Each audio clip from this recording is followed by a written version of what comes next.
What's up, guys? This week's tip is going to be about hinging and why we do it. So a couple tips ago, we talked about the importance of loading the hamstring at the hip. So hinging is one way that you can do that, but it's often a movement that we see done incorrectly and not actually loading the hamstring as much as we want to.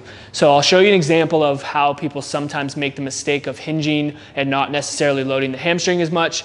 So often we'll see people round through the back and come down this way, as opposed to actually loading through the hip. So how we have people load through the hip, and I'll show you with this dowel just to have an example, is this dowel is gonna be on the back just to give me some feedback. We're gonna think about being loose in the knees and pushing the hips back so that most of the load is coming through the hamstring.